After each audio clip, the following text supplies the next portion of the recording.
ഉണ്ടാക്കാൻ പോകുന്നത് കരിമീൻ കറി ഉണ്ടാക്കാനാണ് നമ്മൾ പോകുന്നത്. 2 കരിമീൻ ഞാൻ എടുത്തിട്ടുണ്ട്. കരിമീൻ വൃത്തിയാക്കിക്കൊണ്ടിരിക്കുവാണ്.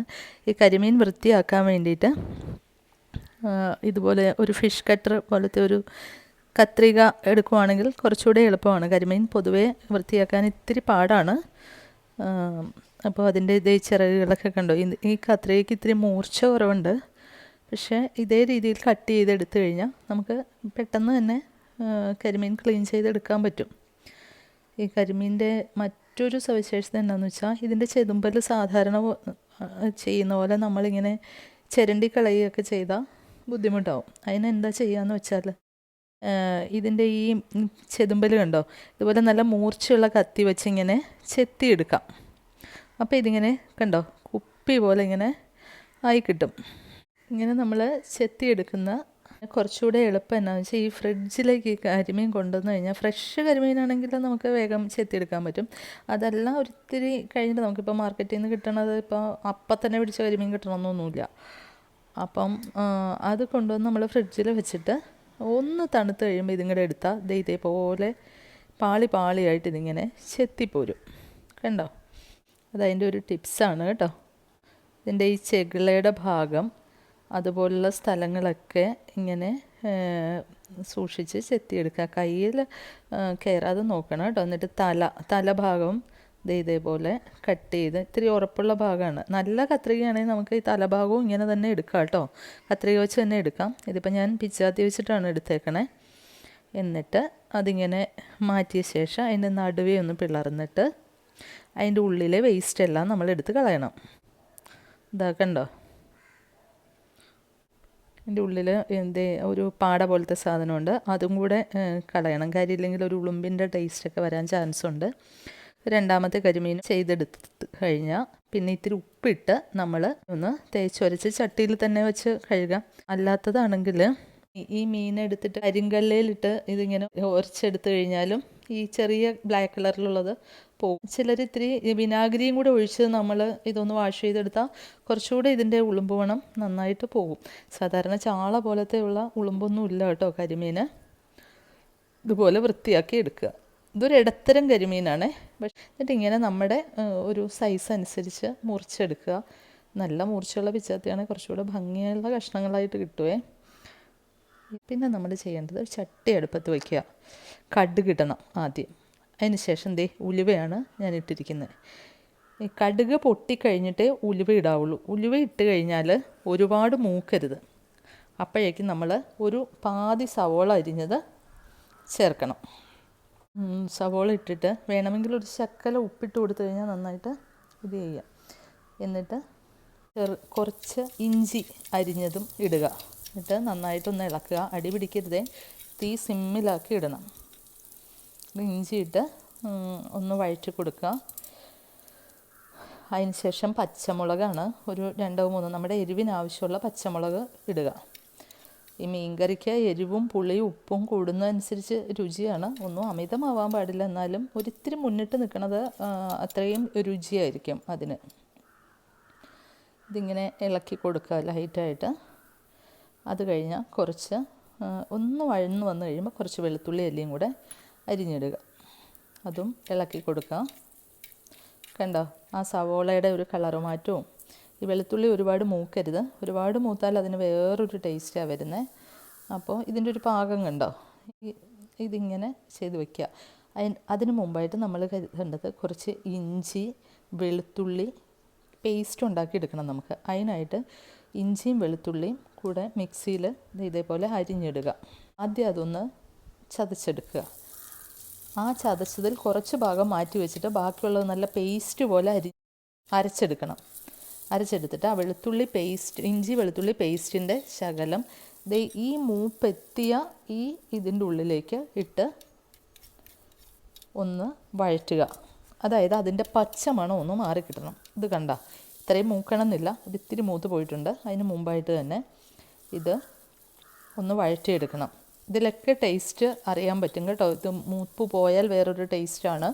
അതുകൊണ്ട് ഈ ഇടത്തരം ടേസ്റ്റിനുള്ളിൽ തന്നെ എടുക്കണം. അതിന് ശേഷം ഒരു ചെറിയ സ്പൂൺ മഞ്ഞൾപ്പൊടി ഇട്ട് ഒന്ന് മൂപ്പിക്കുക. മഞ്ഞൾപ്പൊടിക്കാണ് ഇത്തിരി മൂപ്പ് കൂടുതൽ ആവശ്യമുള്ളത്. അതിന് ശേഷം ഒരു 2-2.5 സ്പൂൺ മല്ലിപ്പൊടി ഇടുക. അതിനുശേഷം മുളക് പൊടി ഇടുക. മുളക് പൊടി മുന്നിട്ടായിരിക്കും നിൽക്കണേ. അതായത് 2.5 ടേബിൾ സ്പൂൺ മല്ലിപ്പൊടി ഇട്ട് കഴിഞ്ഞാൽ മുളക് പൊടി ഒരു 4-5 ടേബിൾ സ്പൂൺ വരെ നമുക്കിടാം. മുളക് പൊടി ഇട്ടിട്ട് ഇപ്പോൾ ഞാൻ ഇട്ടിരിക്കുന്നതിൻ്റെ അകത്ത് എണ്ണ ഇത്തിരി കുറവുണ്ടോയെന്ന്, വെളിച്ചെണ്ണയാണ് കേട്ടോ ഉപയോഗിക്കുന്നത്. ആ എണ്ണ കുറവുണ്ടോ എന്ന് സംശയം ഉണ്ടായിട്ടാണ് ഞാൻ കുറച്ചുകൂടെ വെളിച്ചെണ്ണ ചേർത്തിട്ടുണ്ട്. എന്നിട്ട് കരിഞ്ഞു പോകാതെ സിമ്മിലായിരിക്കണം തീ. അതിങ്ങനെ നന്നായിട്ടൊന്ന് വഴറ്റി കൊടുക്കുക. എന്നിട്ട് ചൂട് വെള്ളം ഉണ്ടെങ്കിൽ ഏറ്റവും നല്ലത്, അല്ലെങ്കിൽ തിളപ്പിച്ചാറിയ വെള്ളമാണെങ്കിലും മതി. പച്ചവെള്ളം ചേർക്കാതിരിക്കുന്നതാണ് എപ്പോഴും നല്ലത്. ഈ വെള്ളം ഒഴിച്ചു കൊടുക്കുക. എന്നിട്ട് തീ ഇത്തിരി കൂട്ടി വെച്ചിട്ട് തിളയ്ക്കാൻ അനുവദിക്കുക. ഇങ്ങനെ തിളയ്ക്കുമ്പോൾ ഇതിൻ്റെ മുകളിലായിട്ട് ചെറുതായിട്ട് എണ്ണ തെളിഞ്ഞ് വരും. കണ്ടോ? ഈ എണ്ണ തെളിഞ്ഞ് വരുന്നതാണ് ഇതിൻ്റെ മൂപ്പിൻ്റെ ഒരു പാകം എന്ന് പറയുന്നത്. അതിങ്ങനെ ഇളക്കി കൊടുക്കുക നന്നായിട്ട്. അടി പിടിക്കുകയേ ചെയ്യരുത്. ഇതൊക്കെ ഇത്തിരി സ്പീഡിൽ ചെയ്യണം കേട്ടോ. അതനുസരിച്ച് ഈ കറിയുടെ രുചി നല്ല ടേസ്റ്റാണ്. അപ്പോൾ കണ്ടോ നന്നായിട്ട്. പിന്നെ നമുക്ക് ആവശ്യത്തിന് വെള്ളം ചേർക്കുക. ആ വെള്ളത്തോടൊപ്പം നമ്മൾ കഴുകി വച്ചിരിക്കുന്ന ഒരു 3 കൊടംപുളി. ഈ കൊടംപുളിയുടെ പുളി അനുസരിച്ച് വേണം നിങ്ങൾ ഉപയോഗിക്കാൻ കേട്ടോ. ഇത് ഞാൻ എൻ്റെ പറമ്പിൽ തന്നെ ഉണ്ടാകുന്ന പുളി പ്രോസസ്സ് ചെയ്തെടുത്തതാണ്. അതുകൊണ്ട് എനിക്ക് ഇത്രയും കരിമീൻ കറിക്ക് ഈ 3 പുളി ധാരാളമാണ്.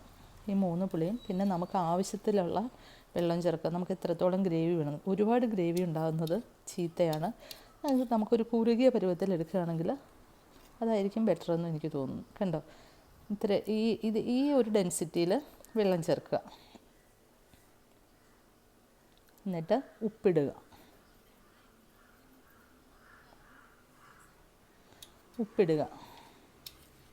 ഉപ്പിട്ടിട്ട് ഇത് നന്നായിട്ട് തിളയ്ക്കാൻ അനുവദിക്കുക. കണ്ടോ? നമ്മുടെ കറി പതിയെ തിളച്ചു തുടങ്ങി. അതിൻ്റെ മുകളിലേക്ക് ആ എണ്ണയുടെ ഒരു ചെറിയ ഒരു ഷെയ്ഡ് പോലെ വരുന്ന കണ്ടോ? തിളച്ചു തുടങ്ങി. ഈ തിളയ്ക്കുന്ന സമയത്ത് നമ്മൾ കരിമീൻ ഓരോ കഷ്ണങ്ങളാക്കി ആ കഷ്ണങ്ങളായത് ഇട്ട് കൊടുക്കുക. കണ്ടോ?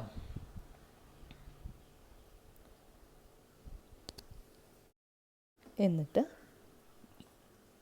കരിമീൻ്റെ ആ ഗ്രേവിയില്ലേ, അതിൻ്റെ മേലേക്കൊന്ന് ചെറുതായിട്ടൊന്ന് സ്പ്രെഡ് ചെയ്ത് വയ്ക്കുക. അതിൽ നിന്ന് തന്നെ എടുത്തിട്ട് കരിമീൻ പച്ചക്കിരിക്കുമ്പോഴേ ഇങ്ങനെ ഇളക്കാൻ പാടുള്ളൂ കേട്ടോ. കരിമീൻ പെട്ടെന്ന് പൊടിഞ്ഞു പോകും. പിന്നെ ഉലുവ ചേർക്കുന്ന ഒരു ടിപ്പാണ്. ഉലുവ ചേർത്ത് കഴിഞ്ഞാൽ മീൻ പൊടിയില്ല അത്ര പെട്ടെന്നൊന്നും.